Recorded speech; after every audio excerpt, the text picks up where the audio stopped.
Saudara-saudari, sahabat-sahabat yang saya kasih sekalian, Assalamualaikum warahmatullahi wabarakatuh. Alhamdulillah, segala puji dan syukur kepada Allah Subhanahu Wa Taala. Kita sudah pun melepasi fasa 1/3 terawal daripada bulan Ramadan. Dan selalunya bila kita sudah melepasi 9 atau 10 hari daripada bulan Ramadan ini, kita berada di persimpangan. Sebahagian kita berada di persimpangan berfikir nak teruskan usaha atau dah rasa lemah, dah tak larat dah nak kejar target-target, nak capai impian-impian yang kita set waktu awal Ramadan dulu. Ataupun kita adalah golongan yang merangkul kekuatan jiwa dan raga, nak teruskan hustle, nak teruskan berusaha, penat macam mana pun, sakit macam mana pun, kita nak habiskan Ramadan ini dengan sebaik mungkin sehingga menjadikan Ramadan ini Ramadan yang cukup bermakna. Dan moga-moga kita tergolong dalam golongan yang pertama yang nak teruskan usaha dan nak menghasilkan amal-amal dan kerja-kerja yang berkualiti. Dan ini sangat berkait dengan episod yang kita akan ceritakan hari ini, yang mana salah satu golongan mentality ataupun karakter yang Allah Subhanahu Wa Taala sayang ialah orang yang bila dibuat kerja, dia buat projek atau dia menghasilkan sesuatu karya atau hasil tangan, dia hasilkan kerjanya dengan tekun dan tinggi kualitinya. Dan ini kita belajar daripada hadis Nabi SAW yang diriwayatkan daripada ibu kita Aisyah radhiyallahu anha.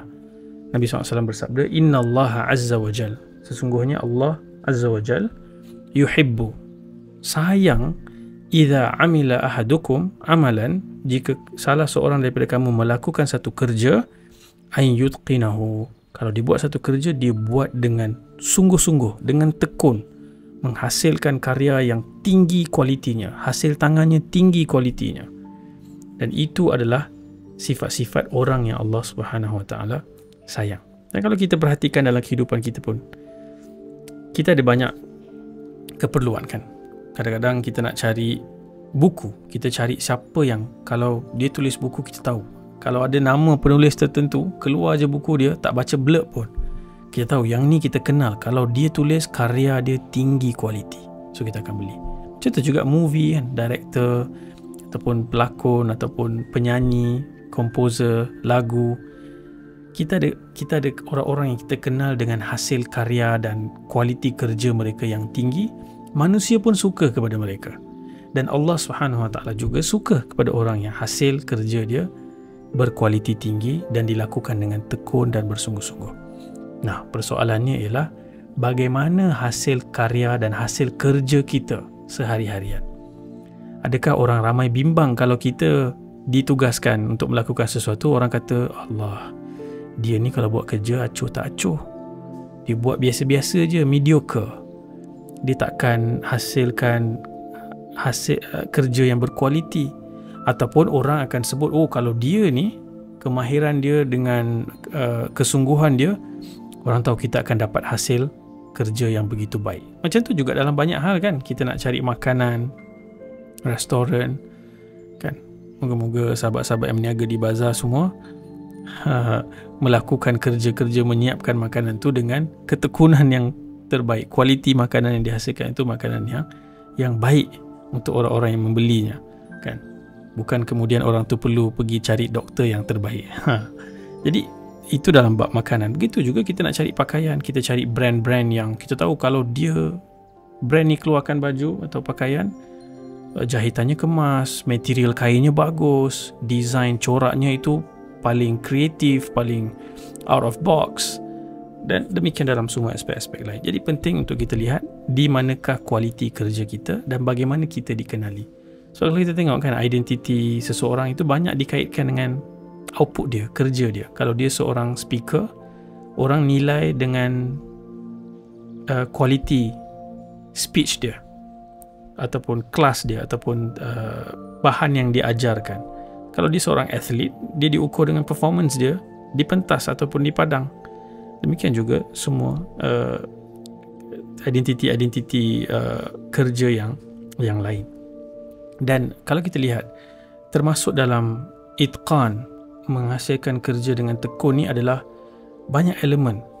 Material yang digunakan, seni binanya, craftsmanshipnya, masa delivery, siap dalam masa yang ditetapkan, contohnya, itu termasuk dalam itqan, melakukan kerja dengan tekun, tidak asyik-asyik delay, asyik-asyik lambat, finishing dia macam mana, concentration dia macam mana bila dia buat, teknologi tu apakah teknologi terkini yang digunakan. Dan itu bukan hanya dalam soal kerja seharian kita cari nafkah ni, ia juga dalam konsep kita beragama, ritual keagamaan kita. Kalau kita baca Quran, adakah kita baca macam orang yang tak larat nak baca, malas nak baca, sekadar skim through, atau kita baca dengan itqan, sebutannya betul, kita cuba faham. Demikian juga solat, adakah solat kita solat yang berkualiti, puasa kita ni puasa yang berkualiti. Dan syurga Allah Subhanahu Wa Taala ada pintu-pintu khusus untuk orang-orang yang tinggi kualiti amal salehnya. Misalnya kalau orang tu puasa dan puasa dia itu cemerlang, kualiti puasa dia itu tinggi, ada satu pintu khusus untuk dia masuk, nama dia pintu Ar-Rayyan, pintu untuk orang yang berpuasa dan puasanya itu berkualiti tinggi.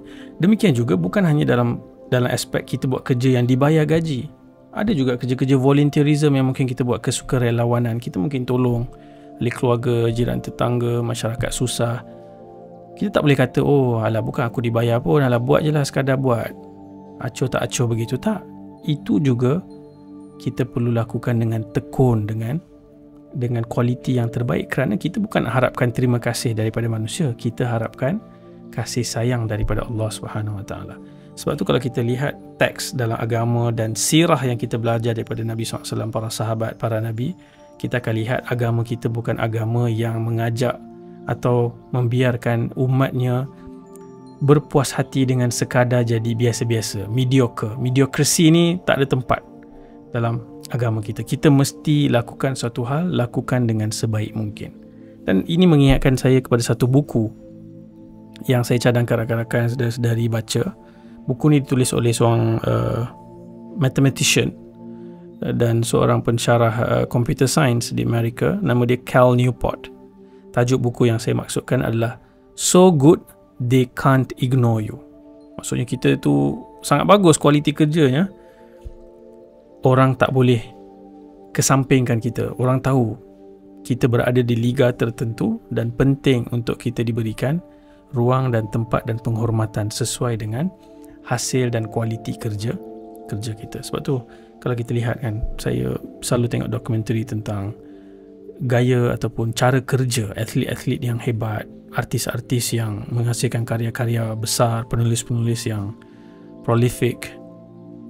Kita lihat mereka ni ada attitude tekun ni, dan itu dibawa dalam segenap aspek kehidupan mereka. Kalau masuk ke training ground, first in, last out. Kalau dalam tournament high pressure, mereka ada monster mentality, kuat mentalnya dan strive. Dia tak give up tengah-tengah tu. Dia nak hasilkan performance yang paling baik sehingga whistle penamat, whistle terakhir tu. Dan kita kena ada mentality ni untuk always aim to be among the best. Dan tentunya sirah Nabi SAW penuh dengan kisah-kisah semua para sahabat yang Nabi SAW transform mereka apabila mereka masuk Islam. Semua mereka kemudian dikenali dengan hasil, output dan jasa dan budi mereka yang kualitinya cukup luar biasa. Dan tentu susah kita nak pilih satu story yang paling epic, kerana semua mereka epic. Dan salah seorang yang mungkin kita boleh kongsikan hari ini adalah anak muda, nama dia Mus'ab ibn Umair, yang ketika sebelum Islam dia seorang yang stylish, anak orang kaya, seorang influencer, ada followings yang sangat ramai di Mekah pada ketika itu. Dan dia kalau pakai baju, perfume, kasut dia semua custom tailored, dijahit khas daripada tukang jahit yang paling baik, paling berkualiti daripada Yaman. Dan dia ada karakter seorang diplomat, seorang guru, yang mana bila dia masuk Islam, dia begitu committed. Dia kehilangan semua kekayaan, status dia. Dalam pandangan manusia biasa tu, dia dah tak ada kekayaan, tak ada harta, tapi dia kemudian menjadi seorang sahabat Nabi yang masih muda waktu tu.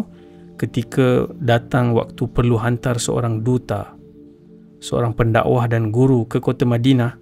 Ini macam startup ni, nak start up, bina sebuah bandar baru Madinah, dan siapkan dia sebelum Nabi SAW hijrah, dan dia ada masa 1 tahun sahaja. Dan bayangkan betapa tekun, bersungguh-sungguh dan tingginya kualiti sahabat Nabi Mus'ab bin Umair ni. Tidak ada satu rumah pun di Madinah yang tidak sampai kepada mereka mesej Islam. Dan dia seorang diplomat yang berjaya memenangi hati-hati pembesar-pembesar Aus dan Khazraj yang menyebabkan mereka masuk Islam. Dia seorang guru yang mahir mengajar agama, dan dia diberikan kehormatan untuk jadi orang pertama yang mengimamkan solat Jumaat dalam sejarah Islam. Solat Jumaat yang pertama bukan diimamkan oleh Nabi SAW, tapi diimamkan oleh Mus'ab bin Umair. Dan seluruh kehidupannya dikenang sebagai seorang yang kalau dibuat satu benda, dibuat dengan kualiti dan ketekunan yang tinggi, sehingga dia wafat syahid dalam perang Uhud adalah ketika dia mempertahankan Nabi SAW daripada dibunuh oleh Quraisy. Dia pegang bendera dengan tangan kanan, tangan kanannya ditebas. Dia pegang dengan tangan kirinya ditebas. Dipegang dengan kedua tangannya yang sudah terputus lengannya, dipegang dekat dada, dan dia terus bertakbir dan membawa panji jauh daripada Nabi SAW supaya tentera-tentera musyrikin ini distracted. Tidak pergi kepada Nabi SAW, tapi pergi kepada dia, dan kemudian dia korbankan nyawanya di jalan Allah. Dan walaupun dia meninggal, dia anak orang kaya, dia pernah pakai pakaian yang paling mewah, tapi pada ketika dia jasadnya terbujur kaku syahid, kain untuk kafankan dia pun tak cukup. Tapi hari ini, saudara-saudari, kota Madinah, segala kebaikan yang berlaku di sana, makam Nabi SAW di sana, semua saham itu mengalir kepada Mus'ab bin Umair. Orang yang di dalam timbangannya nanti ada kota Madinah dan seluruh kebaikan yang berlanjutan daripada zaman itu sampailah hari kiamat. Itu ganjaran bagi orang yang hasil kerja kualitinya tinggi, yang tekun dan bersungguh-sungguh. Moga-moga kita semua ada mentaliti, karakter yang sama seperti Mus'ab bin Umair radhiyallahu anhu dan para sahabat yang lain.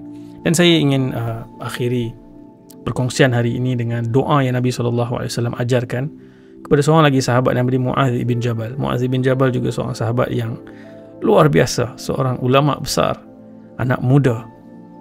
Yang Nabi SAW ajarkan kepada Mu'adz, Nabi kata, aku wasiatkan kepada engkau wahai Mu'adz, jangan tinggalkan doa ini di akhir setiap solat.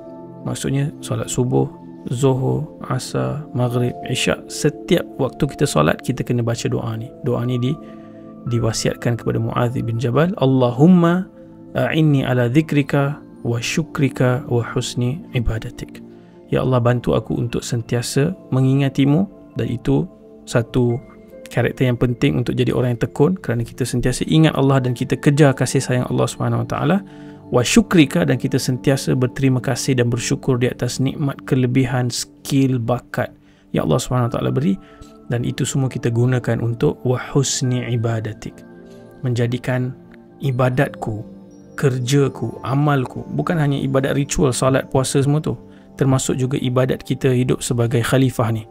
Apa saja bidang kemahiran kita, menulis, bercakap, accountant, lawyer, apa sajalah, artis dan sebagainya, kita lakukan dengan sebaik mungkin, memperbaiki ataupun memperhebatkan, memperkemaskan, mempertingkatkan kualiti ibadahku kepadamu.